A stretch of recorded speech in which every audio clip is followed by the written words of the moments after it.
All right, y'all. This is Pambella with Real Talk. Why did I? We about to go ahead and get this summed up about this abuser. Now, as I get back into it, we arguing. He trying to tear up the house. He kicking holes in the wall. He kicking holes in the TV. He trying to tear my clothes up. Trying to tear my car up. Everything, y'all. So when it came to all of that, I got the keys. I was going out the door. As I got in the car, um he came running out there and he got like in between the door, like when I was getting ready to close the door. He was bending down, like begging me to be with him, crying. I'm talking about boo hoo crying. I ain't never seen a man cry so hard in my life. For a minute he almost got me again, but I thought about it. I said I can't do it.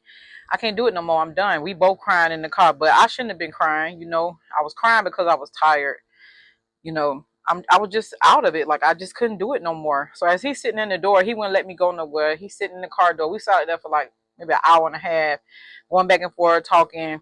He trying to explain himself, talking about he gonna change. He's sorry. He ain't gonna do it no more. You already know how they do. And I'm sitting there like, no, I just can't do it. I can't breathe. It's hot. I mean, it was one of them hot summers too. So I ended up cranking up the car while he was sitting in the door. I turned on my air and put my vent on me. He's sitting in the crease of the door with the door open, and I know the heat from under the car was like getting him hot because he kept saying he was hot. Tomorrow, can he get in the car with me? No, you ain't getting in the car with me. Nope. All you going is right here to the door. You shouldn't even be in the door. So I'm trying to close the door, trying to get him out the door. He said he's sitting there begging me, don't go, don't go, don't go. I'm like, no, no, it's over. It's over. I said, I'm about to call a few of my family members and I'm about to go.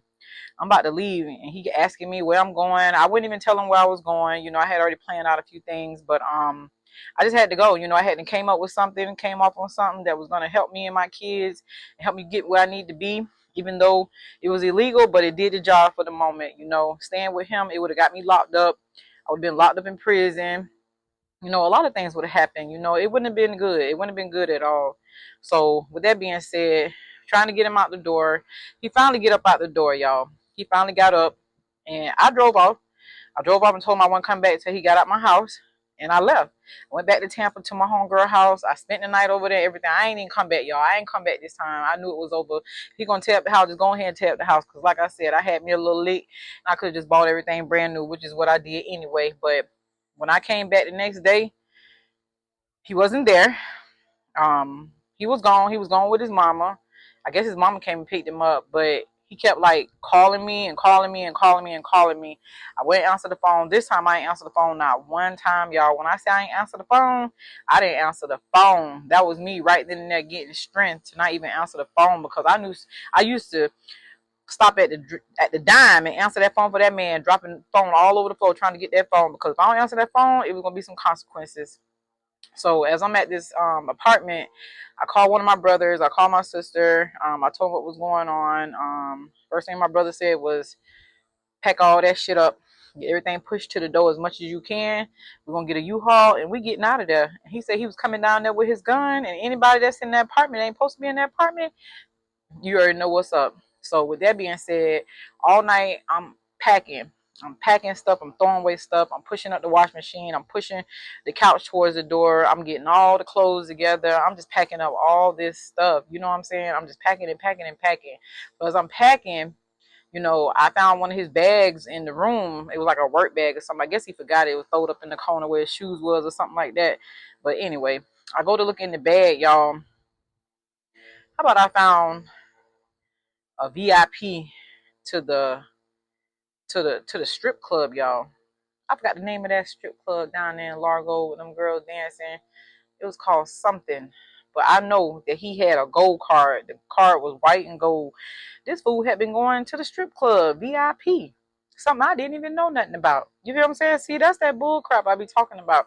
Trying to do me any type of way and you doing wrong stuff. See, that's that insecurity stuff. When people do things sometimes and they be trying to get away with it, they always think the next person doing it. When you ain't even doing that, and that's what caused the problem because now you trying to put the blame on somebody else because you doing wrong. Just because the other person ain't doing wrong, you ain't got to put that on them. You know what I'm saying? So you got a VIP card going to a strip club, something I didn't even know about. You know what I'm saying? Come to find out, the guys that he worked with, they worked out on the water and they built like walls, like sea walls or something like that. He made good money, y'all. I ain't gonna lie. But them guys, they was into a lot of stuff, like taking pills and all type of stuff. And I do believe that he was on some pills too, you know. I thought he was on them Percocets one time. I seen him with them Percocets after he had hurt his knee when him and my baby dad had gotten in that argument, got in that fight. He had hurt that knee. I think that fool got hooked on them pills then when he was taking them. But anyway, so he got the VIP card. I ended up throwing the card away. You know, I was like, this sucker. But anyway, I packed up, waited for my brother. My brother drove all the way from like Kansas. He was in like, you know, his job had him way up there in Kansas. So with that being said, he drove out from Kansas in the middle of the night with his gun.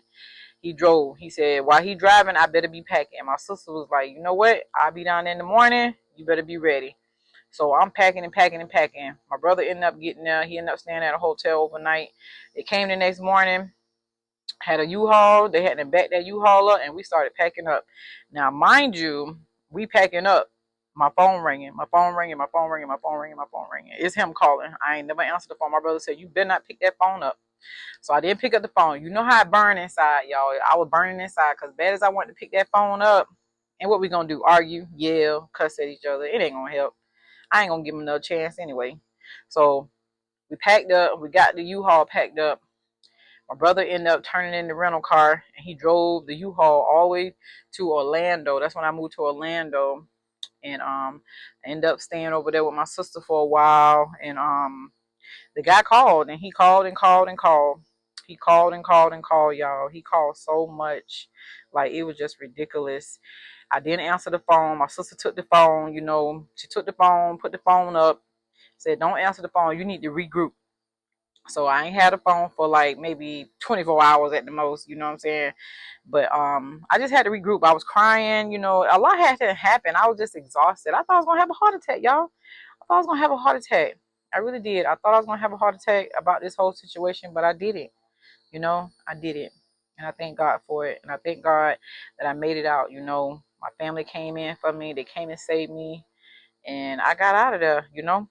I got out of there. Once I got down into my sister's house, I just stayed, and I didn't hear from him, but he did keep calling. I didn't hear his voice, but he kept calling. He kept calling and calling and calling. So, you know, that's just what it is. I ended up staying down in Orlando. I didn't talk to the man no more. I kind of like just put my foot down. I ain't speak to him no more. He just kept calling and calling and calling, y'all.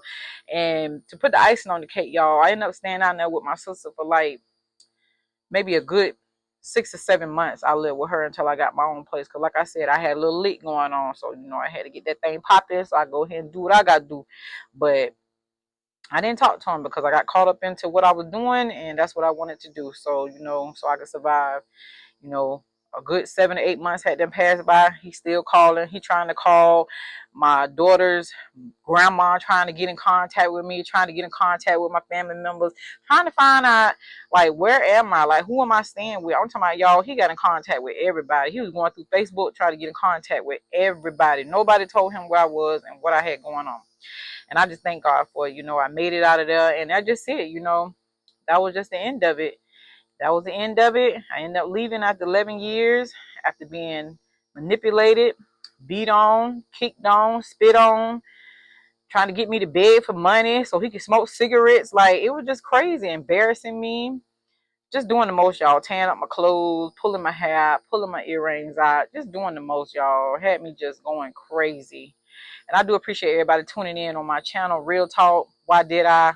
You know, this is just one of my stories. You know, I got some sequels going on, y'all. I got 7 series that I'm about to put out about 7 men. And y'all stay tuned because, you know, life can get rough. And it gets rough because of the things that you allow in your life. Like I said, when you fall in love, it brings lies. And then lies bring lessons. And that's real talk. Y'all stay tuned.